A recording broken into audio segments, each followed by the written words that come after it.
Hello बच्चों, नमस्कार। स्वागत है आपका अपने परिवार अंकित एजुकेशन अड्डा में। आज हम बात करने वाले हैं RRB NTPC, RRB group D और आरपीएफ के प्रीवियस ईयर एग्ज़ाम के क्वेश्चन के बारे में जो आपके एग्ज़ाम से पूछे गए थे उनका सॉल्यूशन देखने वाले हैं। और ये आज हमारा 61वां सेट है, ठीक है। इससे पहले हमने 60 सेट कवर कर लिए हैं जो आपकी RRB group D NTPC RPF में पूछे गए क्वेश्चन हैं।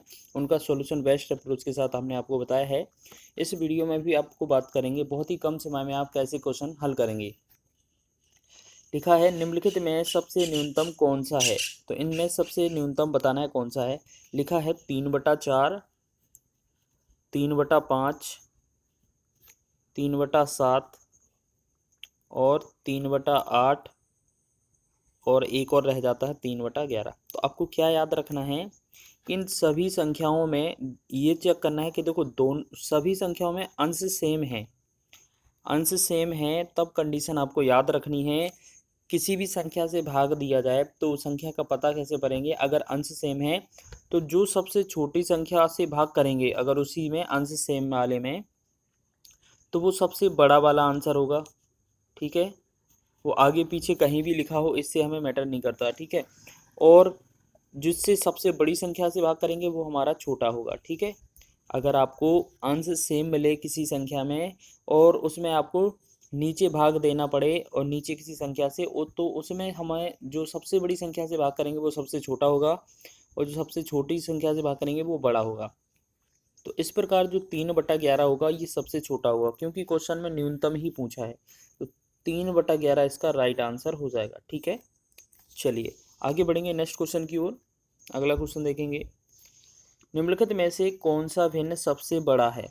8/19, 9/22, 10/23 और 11/24। लेकिन आपको याद रखना है कभी कभार जैसे 8/19 लिखा है यहाँ पर, ठीक। फिर 9/22 लिखा है, फिर कितना लिखा है 10/23 और चौथा लिखा है 11/24। तो आपको एक चीज़ याद रखनी है, इनमें अगर आपका जो डिफरेंस है वो सेम नहीं आता, जैसे हमें एक दूसरे में ऐसा लग रहा है ना तो ये अंश सेम है ना ही हर सेम है, तो फिर हम क्या करेंगे, ऊपर वाली संख्याओं में भाग करके करते हैं तो 2 जीरो अपने तरफ से लगा लेते हैं सभी संख्याओं में, जिससे आसानी हो जाए आपका कैलकुलेट करने में, ठीक है। 2 जीरो सभी में लगा लिए। अब 19 से भाग करेंगे, 1900 के 76 हो जाएगा, 4 जीरो 40 हो जाएगा, 19 दूना 38 और दशमलव वाला वैल्यू छोड़ देना है। ऐसे ही 22 से भाग करेंगे, 22 से कम 22, 22 88 और देखो यहाँ 22 लिखते हैं, 22 फिर 2 बचा 1 जीरो, 22 और 2 बचा 1 जीरो। तो दो 20 में तो 22 का भाग जाएगा नहीं तो ये 40 ही रहेगा। 23 से भाग करेंगे, 23 से कम 23, 23 से भाग करेंगे 23 और 8 बचा 80 हो गया, 23 3 69 हो जाएगा।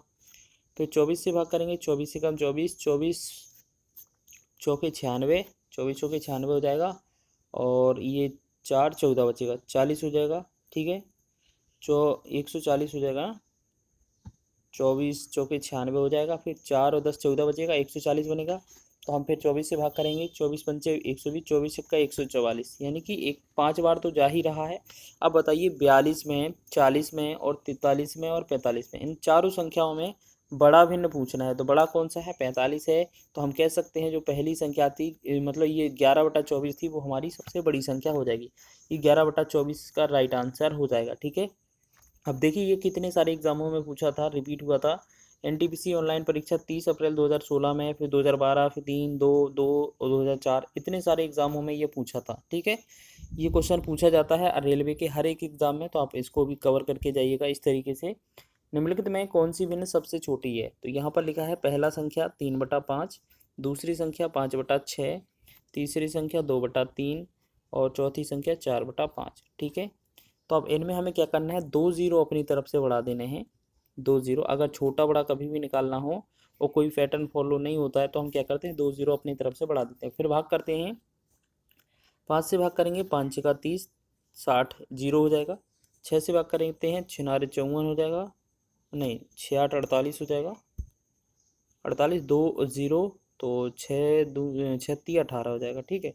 3 से भाग करेंगे, 3 18, 2 और जीरो हो जाएगा, 3 18 हो जाएगा। फिर 5 से भाग करेंगे 8, 5 अट्ठे 40 और 0। अब हम इन सभी संख्याओं में बता सकते हैं कौन सा छोटा कौन सा बड़ा है। अब पूछा है हमसे छोटा कौन सा है, तो इन सभी संख्याओं में 60 जो है वो छोटी है, तो जो पहली संख्या थी वो हमारी छोटी हो जाएगी। तो ऑप्शन नंबर ए 3/5 हमारी छोटी संख्या निकलेगी। आगे बढ़ेंगे अगले प्रश्न की ओर। अगला प्रश्न देखेंगे, लिखा है निम्न में से एक विषम संख्या को चुनें। जैसे लिखा है 15/20, ठीक है, और फिर लिखा है 48/60, फिर लिखा है 21/48, 21/28 सॉरी, और फिर लिखा है 75/100। अब इनमें विषम भिन्न या अलग भिन्न निकालनी है, तो हम एक ही टाइप ऐसा कर सकते हैं कि इन सबको भाग करके देखते हैं अंश हर में, या एक दूसरे को कैलकुलेट करके देखते हैं, ठीक है। जैसे हमने ऊपर 5 से भाग लिया, 5 तिया 15 हो जाएगा, 5 तिया 15 हो जाएगा और 5 चौके 20, तो पहली वाले का मान कितना आया 3/4, ठीक। उसके बाद बोलेंगे 12 चौके 48 और 12 पंचे 60, दूसरे वाले का कितना आया 4/5, 7 तिया 21 और 7 चौके 28, तो ये तीसरा कितना बना हमारा 3/4, 25 तिया 75 हो जाएगा, 25 चौके 100 हो जाएगा, तो ये कितना बना हमारा 3/4। तो हमने देखा 3/4 3/4 3/4 सेम है, लेकिन 4/5 अलग हो जाएगा। तो हमसे विषम ही पूछा था इन सभी में से, तो हमारा 4/5 कौन सा बना था 48/60 वाला, तो 48/60 वाला हमारा इस क्वेश्चन का राइट आंसर हो जाएगा। आगे बढ़ेंगे अगले प्रश्न की ओर। अगला प्रश्न देखेंगे, लिखा है 1.36 किस साधारण भिन्न के बराबर है। अगर आपको इस तरीके से क्वेश्चन मिले 1.36 और बार मिले दो संख्याओं पर, तो हमें क्या करना है, पहले तो 1 3 6, ये 1 3 6 पूरा संख्या लिख लेनी है 1 3 6, ठीक है। माइनस किसको करना है, जो बार लगा है उसको छोड़कर, यानी कि इस तरफ जितनी भी संख्याएं होगी उसको हमें भाग कर देना है, मतलब माइनस कर देना है। तो 1 माइनस करेंगे, फिर बटा, फिर क्या करेंगे जो आपका दशमलव था, फिर जो क्या करेंगे जो आपका दशमलव था, यहाँ पर एक सेकेंड, यहाँ पर एक करेंगे माइनस, और फिर आपका जो दशमलव था उसके बाद जितने भी अंक होंगे, जितनी संख्याओं पर बार होगा उतना आपको 9 लिख लेना है, ठीक है। अगर कोई संख्या छूट जाती है जिस पर बार नहीं होता है तो उसकी जगह 0 लेना है बस। तो 136 में से एक कम करेंगे 135 बचेगा और बटा में 99 रहेगा। अब हम इसे क्या करते हैं, भाग करते हैं। 3 चौके 12, 1 3 5 15, फिर 3 तिरका 9, फिर 3 तिरका 9, फिर 3 से काटेंगे 3 एकम 3 3 5 15, फिर 3 से काटेंगे 3 एकम 3 3 एकम 3। तो हमने देखा ये 15/11 बनेगा कैलकुलेशन करने पर, तो हमारा ए ऑप्शन इसका राइट हो जाएगा, ठीक है। इसी तरीके से अगले क्वेश्चन को बढ़ेंगे। अगला प्रश्न देखेंगे, 1.3 बार बराबर है। तो हमने देखा 1.3 बार किसके बराबर है, तो सबसे पहले हमें जो संख्या है पूरा 13 दी गई है, माइनस किसका करना है, जो इस तरफ से मिलेगा वो भी बार के अलावा, तो एक हमें मिल रहा है, एक हम माइनस करेंगे। फिर हमने देखा दशमलव के बाद एक संख्या एक ही पर बार है तो एक बार 9 लिख देंगे, ठीक है।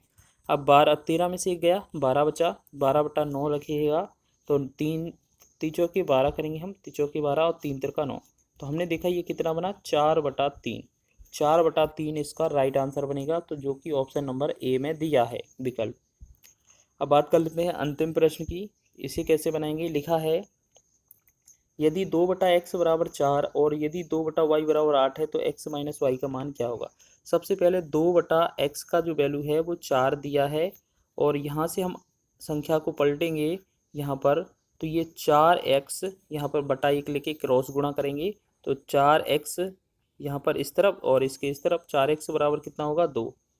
फिर x का जो वैल्यू निकलेगा 2 बटा में, ये 4 नीचे चला जाएगा, 2 एकम 2, 2 दूना 4, तो जो x का जो वैल्यू आया वो कितना है 1/2, ठीक, एक वैल्यू आ गया। दूसरा आपका है 2/y बराबर में 8, बटा में 1 लेंगे, त्रिया गुणा करेंगे क्रॉस गुणा, 8y बराबर कितना हो जाएगा 2, तो y का जो वैल्यू आएगा वो कितना होगा 2/8, 2 एकम 2 हो जाएगा, 2 चौके 8, तो y का जो वैल्यू आया वो कितना आया 1/4। अब हमें पूछा था कि x माइनस वाई क्या होगा, ठीक। x माइनस वाई का मतलब है कि पहली वाली संख्या x का वैल्यू 1/2 और y का वैल्यू कितना है 1/4, इनको माइनस वाला भिन्न सॉल्व कर देना, हमारा आंसर हो जाएगा। तो इन दोनों का लासा 4 आएगा, 2 से भाग करेंगे 4 में 2 बार और 2 का 1 में करेंगे 2 एकम 2, माइनस इसका 1 ही रहेगा, तो ये 2 में से 1 गया 1/4, 1/4 जो होगा इसका राइट आंसर हो जाएगा। ऑप्शन नंबर ए इसका राइट है, ठीक है। तो इस तरीके से आपने बहुत ही महत्वपूर्ण प्रश्न कवर किए हैं बहुत ही कम समय में। ठीक है, ये आपको समझाने का टाइम था, बाकी आपको लगाना होगा तो आप और भी कम समय में लगा रहे होंगे। ठीक है, वीडियो पसंद आया है तो वीडियो को लाइक करें, शेयर करें, चैनल पर नए हैं तो चैनल को सब्सक्राइब भी कर लें।